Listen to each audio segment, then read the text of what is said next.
What's up, everybody? Carolina Jackpot coming at you. It's Friday morning, and we have our picks and predictions against the spread for week number 14. This is the week of conference championship games and a couple of make-up regular season games as well.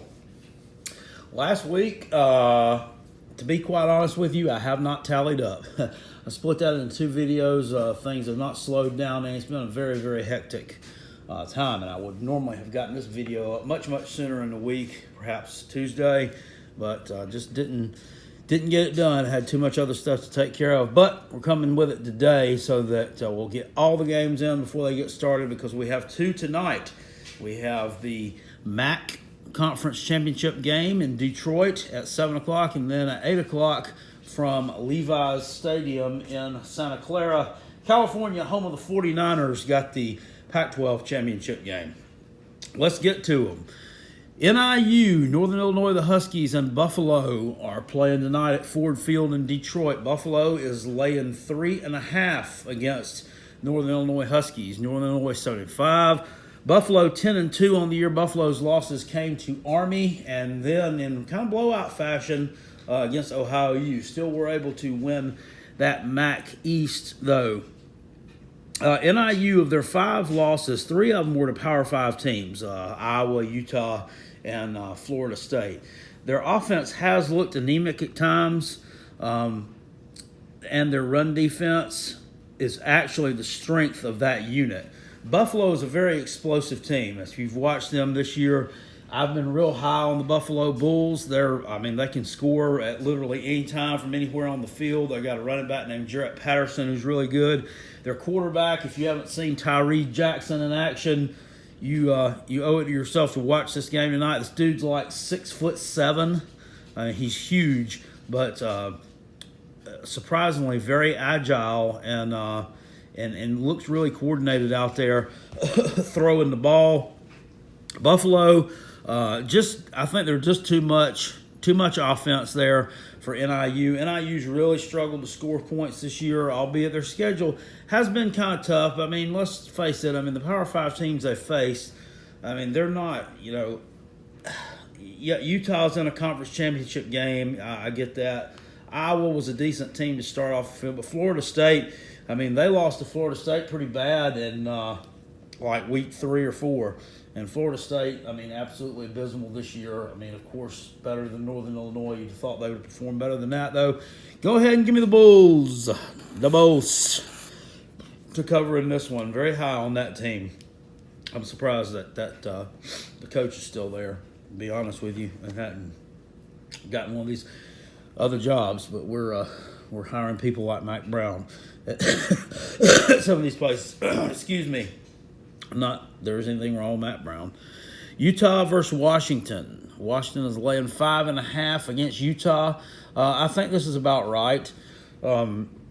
These two teams met the third week of the season. Washington kind of stoned Utah, beat them 21-7.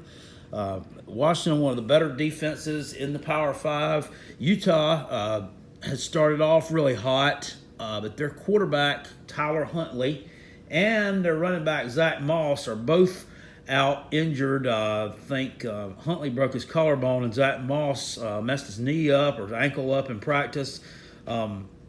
They have been replaced.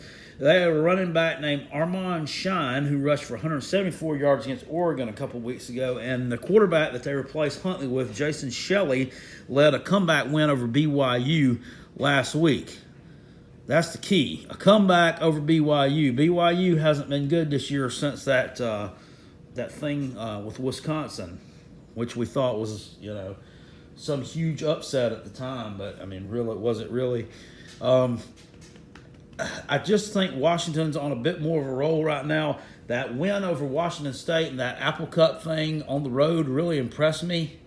I just don't see Utah with they have been able to win the last couple games there with the quarterback and the running back both being injured. Washington's just on a different level though than the teams that they've beaten without those guys. Going ahead, giving the Huskies again to cover the spread here and take down Utah. I think it'll be a competitive game, but I think Washington pulls that one out. They just another team with just, you got to look sometimes in these championship things, which one's got more of this big game type experience. And, I mean, it's Washington. They do. Utah has been in big games before. I mean, not that they have not. You can forget, what was it, like 2009? I forget what bowl it was. Maybe the Sugar Bowl. They took out Alabama after the 2008 season. Something good stuff. Louisiana Lafayette on the road against App State. This is the Sun Belt Conference Championship game that is played in Kid Brewer Stadium in Boone, North Carolina. So it's a home game for the App State Mountaineers. These two teams hooked it up earlier in the season back in October, and App State won 27-17. Appalachian State's actually fourth in overall defense in FBS. They're 40th in offense. Louisiana Lafayette is 29th in overall offense and number 104 in defense. So they will give up some points. I mean, we can see that. And they've kind of played some close games. Like they squeaked out one against their rivals, UL Monroe. Well, I guess they're rivals last week. I don't know how close it is from Lafayette to Monroe. I don't know too much about Louisiana geography, even though I did watch a lot of Swamp People. I would take App State to cover in this game, but if you look at them, they've kind of struggled to score some points. I mean, they only put up 21 against Troy. That's another team that usually lends to some higher scoring games. Georgia Southern, kind of shut them down a month or so ago. They only scored 14 there. With the better competition, they don't seem to really light it up. I'm going to go on ahead and take Louisiana Lafayette to cover this spread here, but I think App State will win the game and win the Sun Belt again. But Louisiana Lafayette will cover. Marshall on the road at Virginia Tech. This is a makeup game. Marshall's 8-3, Virginia Tech's 5-6. Of course, Marshall was supposed to play my Gamecocks in, I believe it was week 3, and the Hurricane Florence, or the threat of Hurricane Florence. Everybody, we thought it was going to be a lot worse in the Columbia area in the Midlands than what it was, and in upstate it really wasn't a lot here, but there was a lot of devastation down in the coastal areas, which they're still not recovered from. But they canceled that game out of safety reasons, and Ray Tanner, South Carolina, went on ahead and scheduled another opponent because Marshall was in contention for the Conference USA championship game. He wanted to get it inked quickly. Virginia Tech, pretty much has to play this game, and they got to win it if they want to make a bowl game. I think Virginia Tech has not missed a bowl since before, I think it's the 1993 season, I want to say. The 1993 Independence Bowl against Indiana was their first in a long, long string of bowl games. And if they lose this game to Marshall, they will not make a bowl. They'll be 5-7 unless they decide to take some of those teams with losing records this year. And I think when one of those losses was to Old Dominion, they won't take them. So in this game, Virginia Tech, I think, is maybe on a little bit of an emotional high after that win over Virginia in the Commonwealth Cup game. I didn't see that one coming. I thoroughly thought that Virginia would have smoked them, but they didn't. They didn't rise up to the occasion, and this is one. I mean, who knows what this is going to be like? I mean, for another game I'm fixing to talk here about, I don't know what the ticket situation is, what the crowds are going to be like there. I wouldn't think it's going to be very good. It's a 12 o'clock noon game in Blacksburg. But, I mean, they show up for the games there, so who knows? I don't know. I have no clue about that. I don't know how well the Marshall fan base travels. I know Huntington, West Virginia to Blacksburg is not a very far trip across the mountain there. I think you could probably get there in 2 or 3 hours. So, there's that. Marshall, looked good at times this year offensively.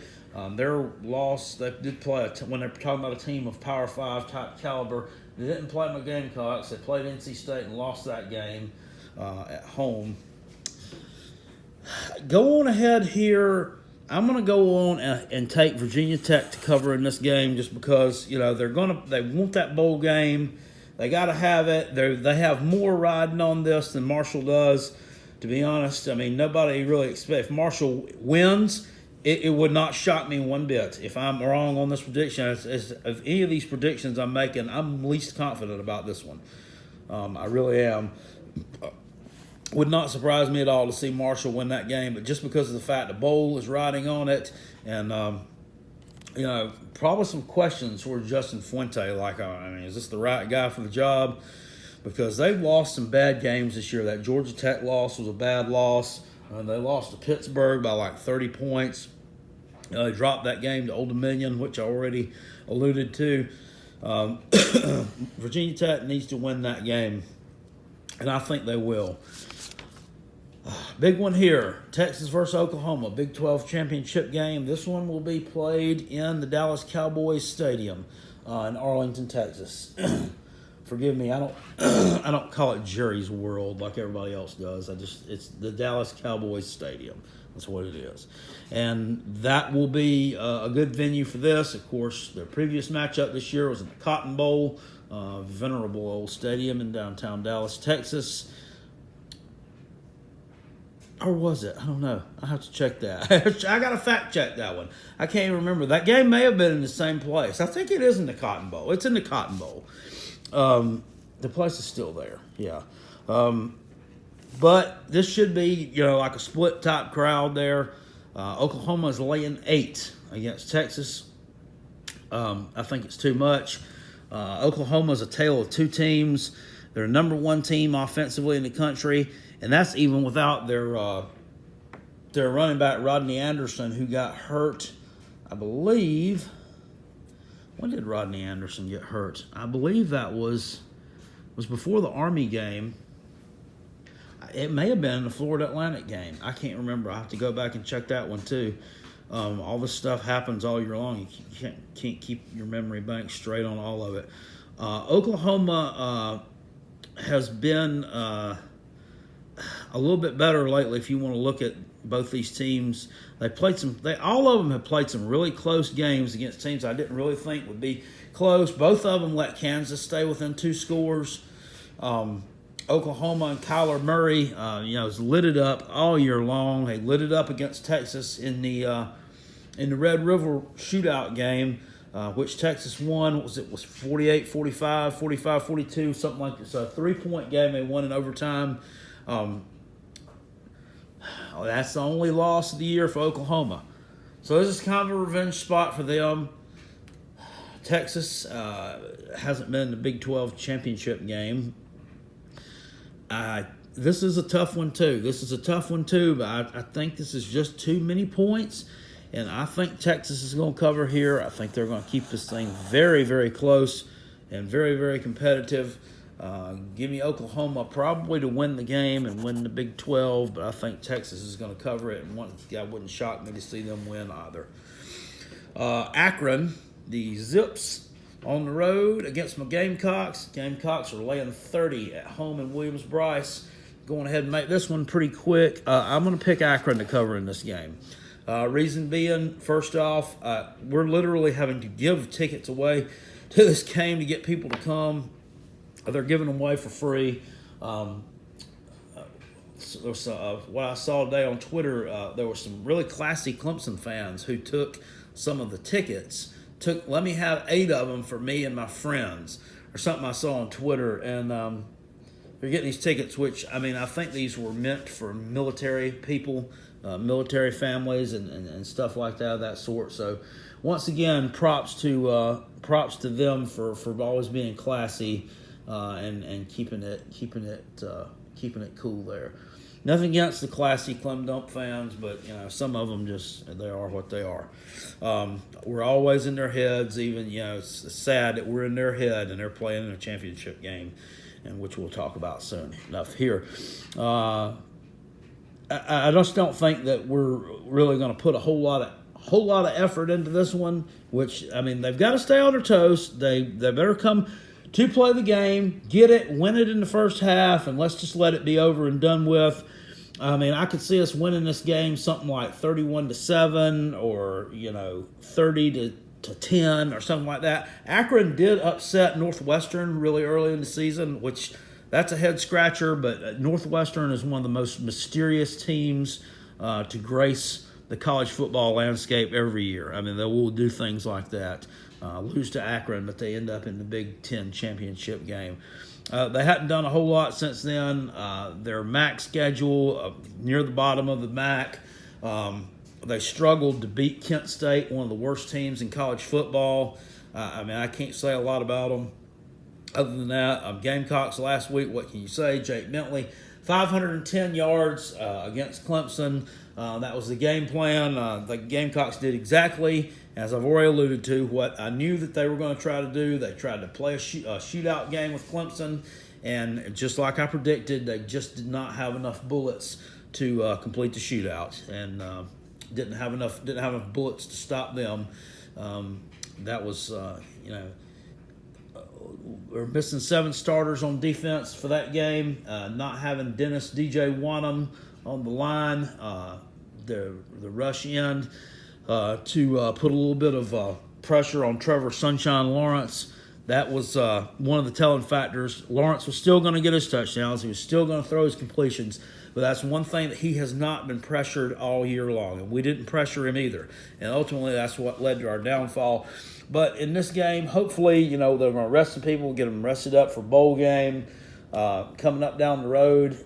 And I don't think we're going to cover here. I think that we'll once again try to play a few more younger guys and get them some reps in there. But I don't think that they'll find it as easy to score and move the ball as they did against UT Chattanooga with those young kids. So give me Akron there to win probably what's going to be a boring game. Or cover, not win. If they win, we got a problem. East Carolina on the road at NC State. Just going ahead and make that one quick, too. I'll take NC State to cover there. Ryan Finley lit it up this year offensively as he did last year. Trouble was, did not have that NFL defensive line on the other side of the ball this year for NC State. They dropped some games that they probably normally would have won last year or been more competitive in. But East Carolina, we know, is a team that's going to give up an absolute ton of points. It looked like the last month or so that they had started playing a little bit better. And by that, I mean they weren't getting blown out because they were actually able to put some points on the board against some teams like Memphis. They still, lost by 20-some, but they were able to still score some points against them. I don't think that's going to be the case here. This is a noon game. The last 2 times these teams met, which was in 2016, so a little over 2 seasons ago, East Carolina actually pulled the upset on NC State in Raleigh. So you can kind of look at that. It's a little bit of a revenge spot for Dave Dern. And East Carolina is just terrible. I think that coach is probably on the way out up there. Kind of sad, too. That used to be a really scrappy, competitive little football program up there. Ask my Gamecocks. They know. We've lost to them before. But, NC State's going to cover in that one at home. Going away against the East Carolina Pirates. UAB on the road at Middle Tennessee. Middle Tennessee is laying 1 at home against UAB. These 2 teams squared off last week, and Middle Tennessee won 27-3. Week before that, the UAB played on the road at Texas A&M and kind of got blown out a little bit in that one. Didn't perform quite as well as I thought that they would. I did pick Texas A&M to cover, but I still thought UAB had a puncher's chance there. Good rushing attack from UAB. Good running back there. I mean, one of the best stories in college football. They disbanded their program after, I think it was the 2014 season, and it was dormant for a couple of years. But they still actually brought back the same coach, and they still actually had a few players who had stuck around and came back and played on the team. I mean, that's just nuts. I mean, to think that would happen, that somebody would stick around and come back to play their senior season for the team that disbanded after you're a freshman. But that's what happened at UAB. Unfortunately for this one, I don't think that their storybook tale is going to come to a happy end. I think Middle Tennessee, with the Stock Stills connection there, this game being at home for them, I think they'll cover here and win this game. 27-3 last week. I mean, have you figured out how to score against them in 1 week? That's the thing with UAB. So we'll take Middle Tennessee in that one to get the win and the cover. Stanford versus Cal, big game. Both teams come in at 7-4. This one was actually supposed to be played a couple weeks ago. They had to postpone it up there due to some weather issues in the Berkeley, California area. Bryce Love, the running back for Stanford, who was like on everybody's short list for the Heisman this year, did not turn out to have a very productive year. So he's been injured a lot and not been very good when he's not been injured, but he's finally healthy and playing his best football of the year. They won 49-42 last week at UCLA, which is another team that has really made some improvements in the second half of the year. J.J. Costello to J.J. Arcega-Whiteside. His name's not J.J. Costello. What the Stanford quarterback is Abbott and Costello, for lack of better terms. J.J. Arcega-Whiteside, the big, tall wide receiver from right here in the upstate of South Carolina, from Spartanburg and Dorman High School. Quite the connection for Stanford. They're 3.5-point favorites on the road at Cal.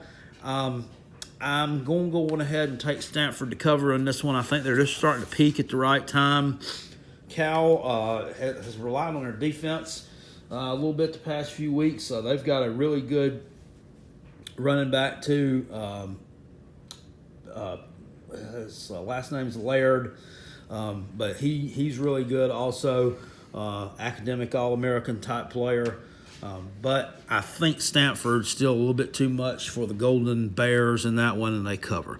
Memphis on the road at UCF. UCF is laying 3 at home here. This is the Conference US, or the American Athletic Championship game. A repeat of last year's American Athletic Championship game, which was 162-55 by the Golden Knights in like 2 overtimes against Memphis. Memphis comes in 8-4. UCF, of course, is 11-0. They have not lost since back in the 2016 season. This is a battle of the number 5 offense in the country for UCF versus the number 6 offense in the country of Memphis. Memphis is extremely talented on the offensive side of the ball. At running back named Darrell Henderson, over 1,000 yards rushing this year, and that's with being injured a couple of games. Brady White, the quarterback, he can score from literally anywhere on the field as well. Of course, we know all about the UCF quarterback situation. Mackenzie Milton, dark horse Heisman candidate, probably the best dual threat quarterback in the country. Nasty looking knee injury last week in that game against South Florida, and he went out. His replacement, Daryl Mack, he's the backup. Went like 5 of 12, but they did salvage and win the game and cover the spread against South Florida. I think that UCF is just too talented. Their talent is still there. That running back position, they're still explosive. Memphis is going to give up a lot of points regardless here. The over-under on this game is set at 64.5. 2 teams squared off a few weeks ago in the Liberty Bowl, and UCF won 31-30. That was with healthy Mackenzie Milton. So they put up 63 points in that game, which was played in just nasty conditions, cold, wet, rainy conditions in the Liberty Bowl in Memphis, Tennessee. And this game tomorrow is going to be played in Orlando under overcast skies. It's supposed to be 80 degrees down there. I would take the over on the points on that one, and I will take UCF to cover here despite the backup quarterback. I think they're going to win this game and go 12-0, and we'll see where they end up at. Here's a big one. Alabama versus Georgia. Crimson Tide 12-0. UGA is 11-1. Of course, the only blemish on UGA's record is a loss back in October to LSU on the road. Georgia is the best team that Alabama has played by a wide stretch. Alabama's won every one of their games by 22 or more points. Their closest margin of victory was 22 points against Texas A&M back earlier in the season. Looking at these guys, quarterbacks, of course, Tua Tagovailoa, 36 touchdowns this year, 2 interceptions. How crazy is that? Jake Fromm for Georgia, not too shabby himself, 24 touchdowns, 5 interceptions. But both really good quarterbacks, don't make a lot of mistakes. Tua, when he throws the ball, his primary target is going to be Jerry Jeudy from Mecole Hardman. Alabama's got the number 4 offense in the country and the number 6 defense. Georgia, number 13 offense, number 12 defense. In short, these are 2 really, really good teams. Alabama's run defense, I think, may be the difference in this game. Of course, Georgia's going to go to the ground and pound it with DeAndre Swift and company. But you're looking at the run defensive totals for Alabama in their past few games. They gave up 70 to Missouri, 31 to Tennessee, 12 against LSU, a team that normally always has a prolific run attack, 44 against Mississippi State. Auburn did have 130 yards rushing on the Crimson Tide, but they did it on 43 attempts. So I am going to take Alabama in this game to win it. I don't want to pick them because I don't really have a dog in the fight. But if I had to pull for somebody here, I'm gonna pull for the Georgia Bulldogs. They play my Gamecocks. They're in the SEC East. I'd like to see them do well, but I can't take them to cover against Alabama. I mean, that's just nuts. They're not going to do it. Can't take anybody to cover against Bama. Literally, no one's hardly covered against them all year. Maybe 2 times. 13.5 is not a lot of points. I think it's going to be a close game. I think it may go down to the beginning of the fourth quarter, but the difference here is going to be the line of scrimmage. The line of scrimmage is going to be what is the difference in this ball game, as it is in almost virtually every ball game. If you want to go and analyze them deep down, break them down play by play, the teams that win the line of scrimmage win the games. And I'm not revealing anything here that's rocket science. I think Alabama's going to win that game. I think it'll be a late cover, but I think they do cover the spread against Georgia and win that game. Give me Alabama in something like a 35-21 type situation, 38-24 type situation.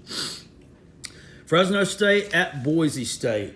Both teams are 10-2, but you couldn't ask for a more even matchup than this. These two teams played on November 9th in Boise, and Boise State won 24-17. Boise State has not lost a game since, in fact, October the 7th when they lost to San Diego State. They were one of the teams that were on the short list of can we be like UCF and try to make a run at a playoff appearance here. And they had an easy road to do it, but they couldn't get past Oklahoma State earlier in the season. And, of course, they dropped the one to San Diego State, but they have not lost since. Looking at them statistics-wise, Fresno State's offense, 44th. Boise's offense, 18th. Fresno's defense, 17th. Boise's defense, 43rd. They kind of cancel each other out. And when I see something like that, I just got to take the home team. And the home team won last time. I don't see any reason why things change. The home team shouldn't win and cover on this one. 2.5 is not a lot of points.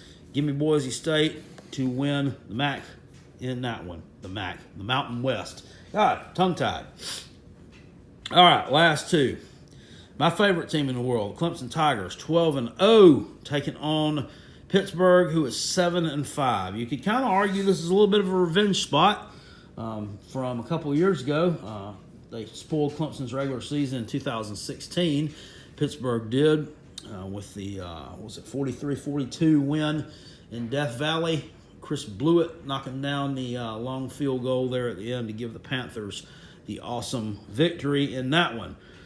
However, I think that Pitt team, even though this one's in the conference championship game, I think that Pitt team was better than the one that we're seeing on the field this Saturday. I just don't know about them. You got to look back over their schedule. It's just been kind of bewildering what they've done. I mean, they lost a game. They lost to UNC.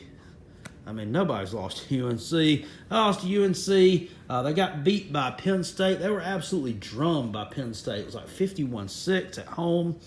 You want to go on down the line. They lost last week to a terrible Miami team. They did not play well in that game. And, yeah, it was in Miami, and a lot of people were saying, well, I think they were looking ahead to the Clemson game. And they were like, well, okay, when you are 7-4, there's no looking ahead. You can't be looking ahead for anything there. You should be out trying to grab another victory and make your season look better. I'm not sold on them on the offensive side of the football. They don't have the kind of offense that South Carolina runs, the kind of offense Texas A&M ran against Clemson, the one that can score points against these guys, the quick hitters. They are explosive out of the backfield. They like that inside run game and then bounce it to the outside. Worked for a little while against Miami. I don't see that working against Clemson. Shut that stuff down.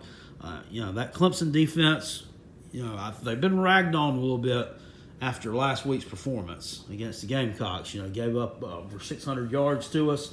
They've been kind of maligned and talked about on Twitter, Facebook, wherever. So I think Clemson's going to come out here with a chip on their shoulder from that. I think they're going to be ready to play, and I think they're going to totally demolish the Pitt Panthers. Remember last year, Clemson covered easily in the conference championship game against the Miami Hurricanes. They play well in Charlotte. They have not lost there in conference championship game. This will make them 3-0 after tomorrow night. They beat UNC there in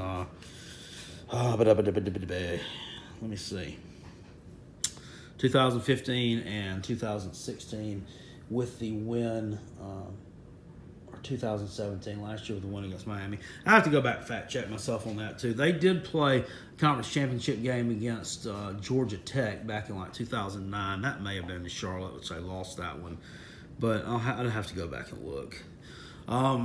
So, yeah, give me Clemson here. I think Trevor Lawrence will score at will on these guys, and they'll cover against Pittsburgh. A lot of people say I think Clemson will be resting some people to get ready for the playoffs, which may happen, but I really think their backups and third stringers are probably better than what most of Pitt has on the first string. So let's give me the Tigers here. Don't want to do it, but I'm going to do it because I got to call these like I see them. Northwestern, the Wildcats, 8-4 against Ohio State, 11-1. It's a Big Ten championship game from Lucas Oil Stadium in Indianapolis. Northwestern has a 9-game road winning streak going on right now. They have not lost a game by this many points since 2016. So suffice it to say that I'm going to take Northwestern in this one to cover the spread. Ohio State looked really good last week against Michigan. I mean, they gave up a lot of points to them, but outscored them certainly. It was a shocker to a lot of people. It wasn't to me that they won and covered the spread in that one. I had picked that one as one of my picks. A lot of people said, "What are you doing, dude?" Michigan's going to, Michigan got awesome defense. Michigan's going to run all over them. Michigan going to kill Ohio State. Going to mash them. Yeah, right. But Northwestern has really this year, and kind of surprised that they won that side of the Big Ten, in my opinion. I thought, probably midway through the season, I thought Purdue was going to grab that side of the division, or Wisconsin. Of course, we know what happened to Wisconsin, and Iowa faded down the stretch as well. If Purdue had beaten Northwestern first week of the season, things might be different. But the Wildcats are here. It would not shock me one bit to see them win this game. I do think they cover the spread here. Ohio State has just been really inconsistent all year long. Northwestern also another team that's been inconsistent, and they've dropped games to Akron, and then they turn around and lose to a really good Michigan team by only 7 points. They beat Michigan State at home, and then did they drop that one to Nebraska? or they barely won it. I can't remember. That was earlier in the season. I don't have the schedule in front of me. But anyway, they've just been really, really inconsistent, and Ohio State has been as well. And when you put those two factors in there together, and Purdue, who's still scoring touchdowns on Ohio State, as Uncle Lou likes to say, give me Northwestern to cover the spread here. I think this will be a close game. And like I said, it wouldn't surprise me at all to see the Wildcats win it. All right, guys, that's my predicts and predictions for Conference Championship Week. We'll probably be off here for a couple weeks or so. May make the occasional video, but there's not really anything going on until bowls kick off. That's around the middle of December. And what I'll do in the week right before those bowls, I'll kind of break them down into your week one, your weaker bowls, and then the more interesting bowls, which we have like that week after Christmas and that time there. And then we'll have our New Year's Six bowls and like our New Year's Day bowls and conference championship, or not conference championship, our first round of the playoffs, probably all like lumped into one video there. So it'll be like 3 videos. I want a chance to make as many of them as possible, get the word out there. If you like this, hit it with a thumbs up. If you didn't like it, hit it with a thumbs down. Doesn't really matter. Any kind of reaction means there was an interaction, and I do appreciate the interaction. And everyone watching the channel, feel free to drop a comment in the comment section below. Tell me how stupid I am, or tell me that you agree with me, or just tell me your neutral point of view. Doesn't really matter. I do appreciate you watching. Thanks, guys. Carolina Jackpot, peace, and I'm out of here. Go Gamecocks, go Jake Bentley, and go Coach Boom. Spurs up till our toes up. Woo!